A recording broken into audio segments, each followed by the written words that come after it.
Hari ini saya pingin sharing tentang beberapa project yang ada di LendX. Dulu LendX ini adalah salah satu aplikasi atau platform crowdfunding yang terbesar di Indonesia. Sekarang udah berubah menjadi namanya ICX.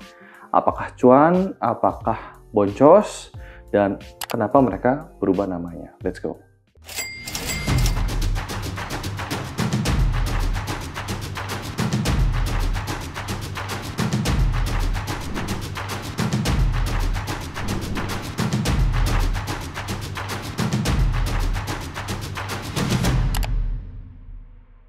Halo, salam kenal, nama saya Yusuf Arifin Yusuf. Buat kalian yang baru pertama kali main ke channel ini, welcome to our channel.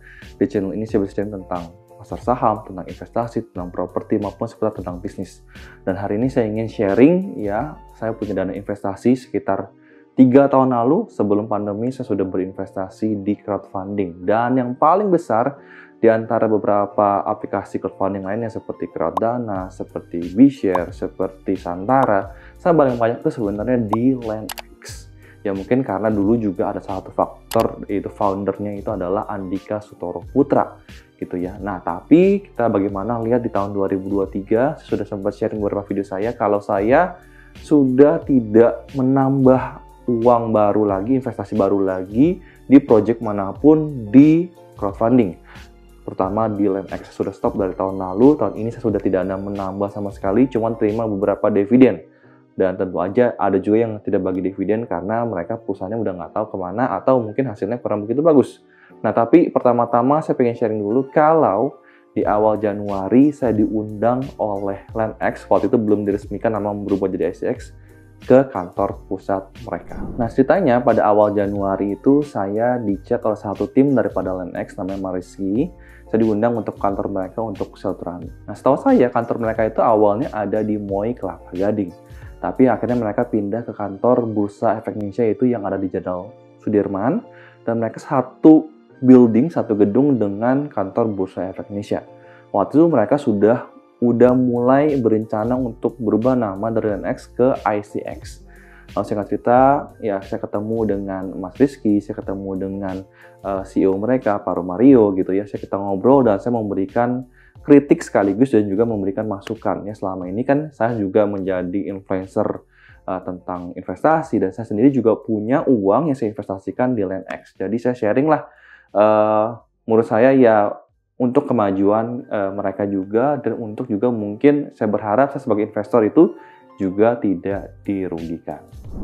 Nah pada pertemuan itu sebenarnya mereka bilang kalau mereka selama ini itu di belakang layar juga melakukan audit gitu ya, juga melakukan bagian mereka sebagai platform gitu ya. Cuman ya kalau kita sebagai investor ya kita nggak kelihatan dari situ. Kalau kalian mungkin tahu dulu zaman LendX lagi heboh-hebohnya itu di Instagram itu banyak banget investor yang ngomel gitu, banyak dana mereka yang nggak bagi dividen, duitnya nggak tahu kemanain gitu ya. Ada yang project yang udah diinvestasi tapi project akhirnya nggak jalan dan lain-lain.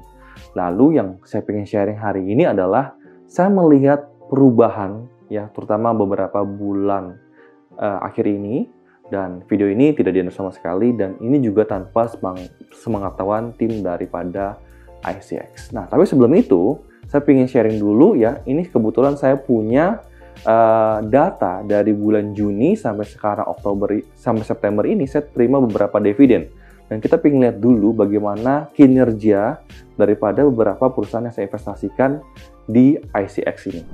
Oke, ini sekarang kita ke aplikasi namanya ICX. Jadi kalau kalian punya aplikasi LendX, saya dulu juga punya aplikasi LendX, itu udah nggak bisa di login lagi. Jadi kalau ada yang bilang ini aplikasi ngaco nih, ngambil duit orang. Nah itu karena kalian sudah nggak tahu kalau LendX itu udah berubah menjadi ICX.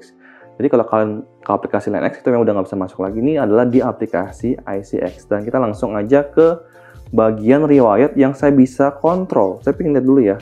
Ini kebetulan kayaknya saya kalau misalkan dari Januari, saya coba dari Januari bisa nggak ya? Dari Januari sampai sekarang ya. Coba kita lihat tampilkan.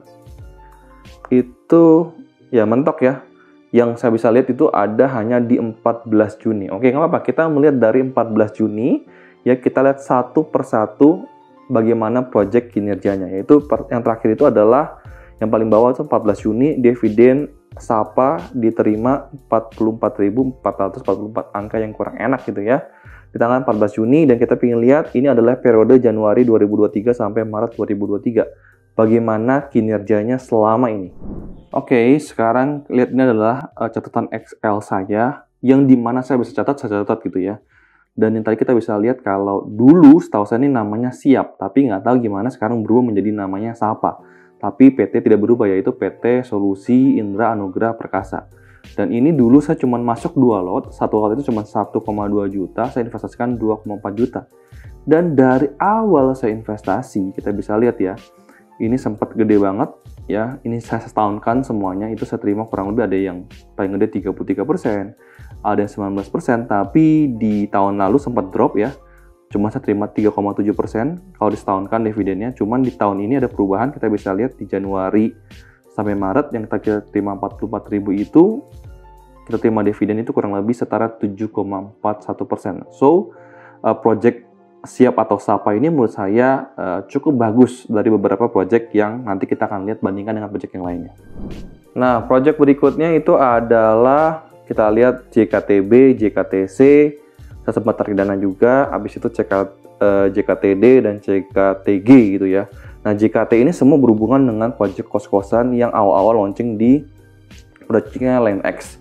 Dan langsung kita sekaligus kita lihat bagaimana kinerja beberapa kos-kosan yang ada di LandX. Dan sekaligus nih ya, ini tanggal 15 Agustus ada dividen juga nih daripada salah satu investor tentang properti juga, salah satu mentor saya juga, Bro Antoni Sudarsono. Jadi kita sekaligus pingin ngebandingin beberapa project kos-kosan sekaligus, jadi supaya langsung ngomong tentang kos-kosan aja.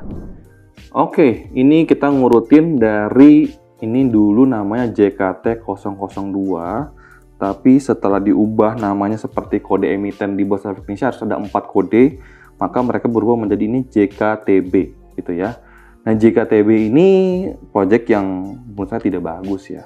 Bayangin aja sekarang saya cuma terima dividen hanya setara 0,86%. Ini sangat-sangat jauh banget ya, karena kalian bisa lihat di Januari itu saya terima dividen sekitar 6%-an, tapi setelah jalan berarti 2021, 2022, 2023, 3 tahun ini dividennya turun menjadi 0,86%. Jadi kinerja JKTB ini sangat buruk sekali.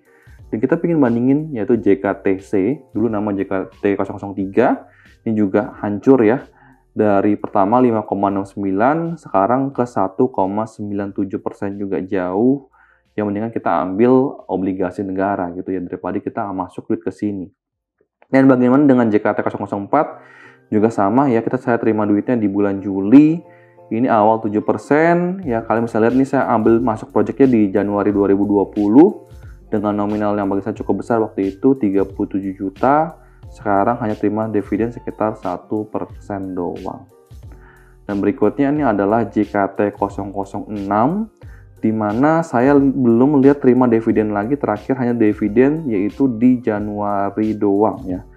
Di Februari sampai seterusnya saya belum terima dividen. Di sini saya kenapa ada 2 nominal, karena waktu saya sempat beli sama orang lain dengan nominal yang lebih murah. Jadi kalau kita bisa lihat, kalau nominal awal saya itu cuma sekitar dividen 4%, tapi kalau saya beli dengan nominal yang lebih murah, dividennya setara 11,56%. Jadi baik lagi, ini seperti pasar saham, kalau kita beli di harga murah, tentu yield-nya lumayan besar. Jadi kalau menurut saya ya, saya beli dengan harga murah, yield 11,56% sih cukup untung ya menurut saya gitu ya. Tapi ya, kalau belinya dengan harga awal, kurang begitu oke. JKT 007, atau berubah nama menjadi JKTG, ya ini juga biasa aja, awalnya 4,93%, tahun ini 2,9% juga turun. Dan langsung kita ke Jogja ini ya, proyeknya Bro Antoni Sudarsono yang awalnya JOG 1 sekarang menjadi Joga.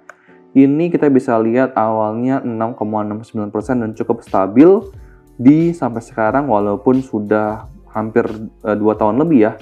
Kalau Oktober berarti 2021-2022 udah 2 tahun ya, ini konsisten stabil di 6-7%. Jadi ya kalau kita lihat ya, memang sebagian besar itu proyeknya kurang oke, tapi ada proyek seperti Sapa, ya seperti Joga yang kinerjanya cukup oke. Nah, buat kalian yang awal-awal investasi di LendX itu ada beberapa project yang ada sistem buyback-nya. Cuman kita mungkin waktu itu nggak ngerti beneran nggak sih bisa di buyback. Nah, kebetulan ada salah satu perusahaan yang saya investasikan itu sudah melakukan buyback dan uangnya sudah saya terima. Jadi mendingan kita langsung ngomong ke perusahaan ini, namanya PT NMW Pratama Unggul ya. Kita langsung aja. Dan ini saya buka email, saya pertama kali terima email ini di Agustus tanggal 11. Saya kalau nggak salah tidak menghadiri RUPS itu, cuman mungkin sebagian besar sudah menghadiri RUPS. Jadi setelah saya menghadirinya, setelah saya terima email ini, saya biarin aja. Tapi terakhir tanggal September 2023 ini, tanggal 26, saya menerima kalau ya ini sudah di buyback per Selasa 26 September 2023. Wow, berarti kan saya lihat bener nggak nih? Jangan cuma kata-kata doang, tapi show me the money. Benar nggak uangnya itu masuk ke rekening saya? Nah, kita bisa lihat ya, tadi tanggal email itu di 26 September dan ternyata benar di tanggal 26 September 2023 saya terima buyback saham, yaitu serupa dengan saya waktu itu memang cuma beli satu lot saham doang dengan rupiah 1 juta. Jadi uang 1 juta ini sudah dibalikan ke saya. Saya pengen sharing juga perusahaan yang tadi buyback itu saya investasi di Januari 2022 dengan hanya 1 lot saja. Dan waktu itu pernah bagi dividen tidak terlalu besar, ya kurang lebih hanya Rp5.000, Rp25.000, Rp8.000 gitu ya, memang tidak besar. Saya cuma coba-coba aja waktu itu dan dividennya setara 2%, 5%, dan 1,6%. Dan per kemarin ya 26 September sudah di buyback dan mudah-mudahan harapan saya buat beberapa perusahaan yang kinerjanya tidak oke, ya mendingan di buyback aja supaya investor sama-sama senang. Toh selama 1 tahun 2 tahun ini kita sempat terima dividen, yang lalu biarkan berlalu, yang penting duit kita bisa balik dan investor juga sama-sama senang. Dan tidak sampai di situ, kebetulan saya menghadiri salah satu RUPS, salah satu restoran yang listing juga di LendX, yang omsetnya juga gede, yang ada di mall juga. Dan ini hal menurut saya yang kenapa saya bilang ICX sekarang ini ada perubahan, yaitu mereka melakukan audit dan mereka menemukan kejanggalan. Contoh misalkan gaji karyawan, misalkan wah tertera di situ ya gaji karyawan berapa puluh juta dan mungkin di breakdown lagi ya. Kalau di kita mungkin nggak breakdown, cuman laporan ke auditnya oleh ICX itu ada di breakdown, misalkan gaji manajer 10 juta. Kebetulan tim auditor ini kenal dengan manajer yang di restoran tersebut. Jadi nanya, gaji kamu berapa sih? Misalkan contohnya misalkan gaji dia 6 juta. Tapi kenapa di laporan yang diberikan ke ICX ini 10 juta? Wah, berarti penerbitnya ini ada main. Tidak sampai di situ doang, ya mereka kan ada beli barang ya, mungkin barang setengah jadi gitu ya. Kalau barang setengah jadi kita nggak bisa tahu modalnya berapa. Tapi misalkan seperti telur, seperti ayam, itu kan barang pokok yang kita bisa ngecek harganya. Contoh misalkan harga telur, beli di pasaran 31.000 misalkan. Kenapa restoran ini beli bisa sampai 36.000, 38.000 per kilo? Harusnya kan dengan skala mereka yang lebih besar, harusnya dapatnya lebih murah. Kok malah lebih mahal daripada harga di pasar? Wah, di sini mungkin mereka merasa kalau ya restoran tersebut, penerbit tersebut ada mainnya. Nah, di sini saya baru merasakan ya peran ICX atau LendX ini baru berguna gitu ya. Karena memang kan mereka sebenarnya hanyalah sebuah platform. Tapi kita juga percaya kepada si platform ini, mereka sudah memfilter perusahaan-perusahaan yang mau listing terlebih dahulu. Kalau bagus, baru di-publish. Kalau nggak bagus, ngapain mereka kerjasama? Nama mereka juga yang akan rusak nantinya gitu kan. Tapi kita bisa lihat ya, sekarang platform ini sudah ada perbaikan dan mereka sudah melakukan bagian mereka. Ya, kalau mereka menemukan beberapa kemungkinan fraud yang ada di salah satu penerbit yang di sini. Dan saya rasa ini ya, kemungkinan juga terjadi beberapa project-project yang selama ini kinerjanya nggak oke. Kenapa cuma kasih dividen 2%? Padahal mungkin di lapangannya sebenarnya realnya mereka untung gitu ya. Cuman mungkin uangnya dimanipulasi atau seperti apa, laporan keuangan dimanipulasi. Jadi ya yang investor terima itu hanya sedikit sekali. So harapan saya ya LendX ataupun ICX ini bisa terus merubah image mereka yang dulu kurang baik dan akhirnya ini bisa menunjukkan kalau mereka sebenarnya melakukan tugas mereka sebagai platform ini dan bisa memberikan ya kepuasan kepada investor-investor yang sudah mempercayakan uangnya kepada platform ini untuk diterbitkan kepada ya penerbit-penerbit yang pingin melebarkan usaha mereka. Jangan sampai uang kita yang mereka pakai buat ownernya, ya memang perusahaannya buka gitu ya. Cuma ternyata uangnya buat foya-foya, dimanipulasi, kita nggak tahu sama sekali. Nah, lalu kenapa LandX berubah nama menjadi ICX? Apakah pingin melupakan hal-hal yang lama yang kurang enak, lalu rebranding? Itu banyak orang yang komen begitu kan, wah ini mah yang lama biar dihilangin gitu, biar nggak ada jejaknya. Memang beberapa postingan LandX semua tuh udah dihilangin, sekarang berubah menjadi ICX gitu ya.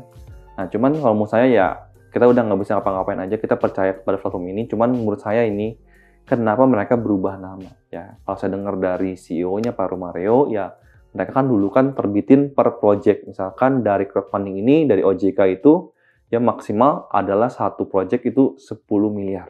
Jadi misalkan ada satu restoran, dia membuka 3 cabang, ya dia mengumpulkan dana 10 miliar ini untuk 3 atau 4 outletnya sekaligus gitu.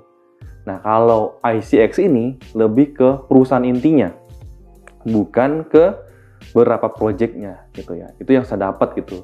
Dan mereka lebih bercenderung ke arah startup. Dan tentu juga kalau dulu mungkin satu lotnya bisa 1 juta, berapa juta.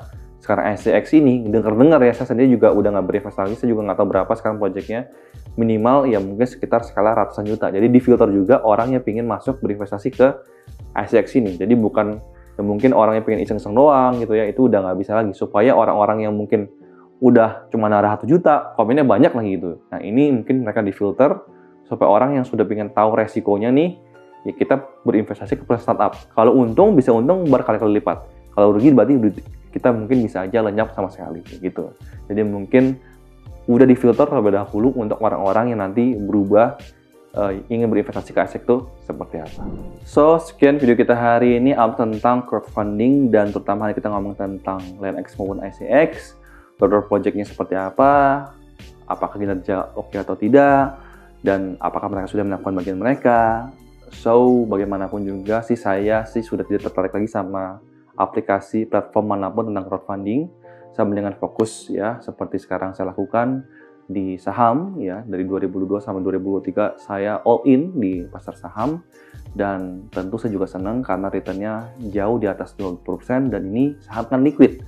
Beda sama crowdfunding yang sudah tidak liquid dan returnnya kecil lagi. Nah, apabila kalian ada pertanyaan, kita boleh ngobrol di kolom komentar. Jangan lupa support saya dengan tekan tombol subscribe. Sampai ketemu di video berikutnya. Salam cuan dan bye-bye.